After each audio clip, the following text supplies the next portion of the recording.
ಭಾಗ್ಯ ಜೀವನದಲ್ಲಿ ಇನ್ನೇನು ಎಲ್ಲವೂ ಸರಿ ಹೋಯ್ತು, ಹೊಸ ಜೀವನ ಶುರುವಾಗುತ್ತೆ ಅನ್ನುವಷ್ಟರಲ್ಲಿ ಇನ್ನೇನೋ ಆಗಿರುತ್ತೆ. ಇದೀಗ ಭಾಗ್ಯ ಮತ್ತೆ ಧರ್ಮ ಸಂಕಟಕ್ಕೆ ಸಿಲುಕಿದ್ದಾಳೆ. ಒಂದ್ ಕಡೆ ಆದೀಶ್ವರ್ ಭಾಗ್ಯ ಮುಂದೆ ಪ್ರೇಮ ನಿವೇದನೆ ಮಾಡಿಕೊಂಡ್ರೆ, ಮತ್ತೊಂದ್ ಕಡೆ ತಾಂಡವ್ ಮತ್ತೆ ಭಾಗ್ಯ ಹಿಂದೆ ಬಿದ್ದಿದ್ದಾನೆ. ಭಾಗ್ಯ ಕಾಲಿಗೆ ಬಿದ್ದು ನನ್ನನ್ನ ಒಪ್ಪಿಕೋ ಅಂತ ಹೇಳಿದ್ದಾನೆ. ಇದೀಗ ಭಾಗ್ಯ ಯಾರನ್ನ ಒಪ್ಪಿಕೊಳ್ತಾಳೆ ಅನ್ನೋ ಕ್ಯೂರಿಯಾಸಿಟಿ ಮೂಡಿದೆ. ಅಷ್ಟಕ್ಕೂ ಭಾಗ್ಯ ಯಾರನ್ನ ಒಪ್ಪಿಕೊಳ್ತಾಳೆ, ಸೀರಿಯಲ್ ನಲ್ಲಿ ಮುಂದೇನು ಟ್ವಿಸ್ಟ್ ಕಾದಿದೆ ಅನ್ನೋದನ್ನ ಹೇಳ್ತೀನಿ. ನಾನು ಶ್ವೇತಾ. ನೀವು ಸುದ್ದಿ ಅನ್ನದ ಸಬ್ಸ್ಕ್ರೈಬರ್ ಆಗೋದಕ್ಕೆ ಮರಿಬೇಡಿ. ಭಾಗ್ಯಲಕ್ಷ್ಮಿ ಸೀರಿಯಲ್ ಈಗ ರೋಚಕ ತಿರುವು ಪಡೆದುಕೊಂಡಿದೆ.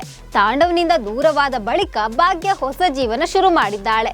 ಗಂಡ ಬಿಟ್ಟು ಹೋಗಿದ್ರು ಕುಗ್ಗದೆ ಕಷ್ಟಪಟ್ಟು ಮನೆಯ ಜವಾಬ್ದಾರಿಯನ್ನ ನಿಭಾಯಿಸ್ತಾ ಬಂದಿದ್ದಾಳೆ. ಭಾಗ್ಯ ಜೀವನದಲ್ಲಿ ಆದಿ ಎಂಟ್ರಿ ಕೊಟ್ಟ ಮೇಲಂತೂ ಆಕೆ ಜೀವನ ಕಲರ್ಫುಲ್ ಆಗಿದೆ. ಖುಷಿಯಿಂದ ಕಾಲ ಕಳೀತಾ ಇದ್ದಾಳೆ. ಇದೀಗ ಆದಿಗೆ ಭಾಗ್ಯ ಮೇಲೆ ಲವ್ ಆಗಿದೆ. ಭಾಗ್ಯ ಬರ್ತ್ಡೇ ದಿನದಂದೇ ಆದಿ ಪ್ರಪೋಸ್ ಮಾಡಿದ್ದಾನೆ. ಇನ್ನೇನು ಭಾಗ್ಯ ಆದಿ ಪ್ರೀತಿಯನ್ನ ಒಪ್ಪಿಕೊಳ್ತಾಳೆ, ಆದಿ ಭಾಗ್ಯ ಒಂದಾಗ್ತಾರೆ ಅನ್ನುವಷ್ಟರಲ್ಲಿ ಸೀರಿಯಲ್ ಡೈರೆಕ್ಟರ್ ಬಿಗ್ ಟ್ವಿಸ್ಟ್ ಕೊಟ್ಟಿದ್ದಾರೆ. ಇದೀಗ ಭಾಗ್ಯ ಜೀವನದಲ್ಲಿ ಮತ್ತೆ ತಾಂಡವ್ ಎಂಟ್ರಿ ಆಗಿದೆ. ಹೌದು, ಭಾಗ್ಯ ತಾಂಡವ್ ಜೊತೆಗೆ ಇದ್ದಾಗ ಆತ ಒಂದು ದಿನವೂ ಹೆಂಡತಿ ಅನ್ನೋ ಹಾಗೆ ಟ್ರೀಟ್ ಮಾಡಿರ್ಲಿಲ್ಲ. ಹೆಜ್ಜೆ ಹೆಜ್ಜೆಗೂ ಎಮ್ಮೆ ಕತ್ತೆ ಅಂತ ಹೀಯಾಳಿಸ್ತಿದ್ದ. ಅಷ್ಟೇ ಅಲ್ಲ, ಬಾಯಿಗೆ ಬಂದಂತೆ ಬೈದು ಭಾಗ್ಯಳಿಗೆ ಟಾರ್ಚರ್ ಕೊಡ್ತಿದ್ದ. ಅದೆಷ್ಟರ ಮಟ್ಟಿಗೆ ಅಂದ್ರೆ ಸೀರಿಯಲ್ ನೋಡಿದ ವೀಕ್ಷಕರು ಕೂಡ ತಾಂಡವ್ ಮೇಲೆ ಸಿಟ್ಟು ಮಾಡ್ಕೊಳ್ತಿದ್ರು. ಅಷ್ಟರ ಮಟ್ಟಿಗೆ ತಾಂಡವ್ ಅತಿರೇಕದ ವರ್ತನೆ ತೋರಿಸ್ತಾ ಇದ್ದ. ಆದ್ರೂ ಭಾಗ್ಯ ತಾಂಡವ್ನ ಸಹಿಸಿಕೊಂಡು ಬಂದಿದ್ಲು. ಇನ್ನು ತಾಂಡವ್ ಶ್ರೇಷ್ಠ ಹಿಂದೆ ಹೋದಾಗಲೂ ಭಾಗ್ಯ ತನ್ನ ಸಂಸಾರ ಉಳಿಸಿಕೊಳ್ಳಲು ಹೋರಾಡಿದ್ಲು. ಆದ್ರೆ ತಾಂಡವ್ ಶ್ರೇಷ್ಠ ಸೌಂದರ್ಯಕ್ಕೆ ಮರುಳಾಗಿ ಆಕೆಯ ಹಿಂದೆ ಹೋಗಿದ್ದ. ಬಳಿಕ ಭಾಗ್ಯ ತಾಂಡವ್ಗೆ ಡಿವೋರ್ಸ್ ಕೊಟ್ಟು ಹೊಸ ಜೀವನ ಶುರು ಮಾಡಿದ್ಲು. ಈ ಹೊತ್ತಲ್ಲೇ ಭಾಗ್ಯ ಜೀವನಕ್ಕೆ ಆದಿ ಆಗಮನವಾಗಿದೆ. ಇದೀಗ ಇವರಿಬ್ರು ತುಂಬಾ ಕ್ಲೋಸ್ ಆಗಿದ್ದಾರೆ. ಕುಸುಮ ಇವರಿಬ್ಬರ ಫ್ರೆಂಡ್ಶಿಪ್ ನೋಡಿ ಇವರಿಬ್ಬರ ಮದುವೆ ಮಾಡಿಸಲು ನಿರ್ಧರಿಸಿದ್ದಾಳೆ. ಇವರಿಬ್ಬರನ್ನ ಒಂದು ಮಾಡಲು ಕುಸುಮ ಮಾಡ್ತಿರುವ ಪ್ರಯತ್ನ ಅಷ್ಟಿಷ್ಟಲ್ಲ. ಒಂದು ಹಂತದಲ್ಲಿ ಆದಿಯ ಮನಸ್ಸಿನಲ್ಲಿ ಭಾಗ್ಯಾಳ ಮೇಲೆ ಪ್ರೀತಿ ಮೂಡುವ ಹಾಗೆ ಮಾಡಿದ್ದು ಇವಳೇ.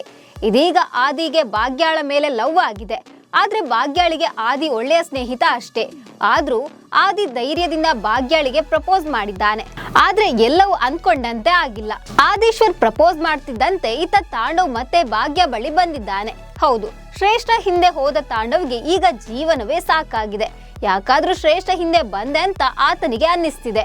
ಇದೀಗ ಶ್ರೇಷ್ಠಾಳಿಂದಾಗಿ ತಾಂಡವ್ ಬೀದಿ ಪಾಲಾಗಿದ್ದಾನೆ. ಈ ಬೆನ್ನಲ್ಲೇ ಭಾಗ್ಯ ಬಳಿ ಬಂದು ಆಕೆ ಕಾಲು ಹಿಡಿದು ಕ್ಷಮೆ ಕೇಳಿದ್ದಾನೆ. ಎಲ್ಲವನ್ನ ಸರಿ ಮಾಡ್ತೇನೆ, ಕ್ಷಮಿಸಿ ಬಿಡುವಂತ ಬಿಕ್ಕಿ ಬಿಕ್ಕಿ ಹತ್ತಿದ್ದಾನೆ.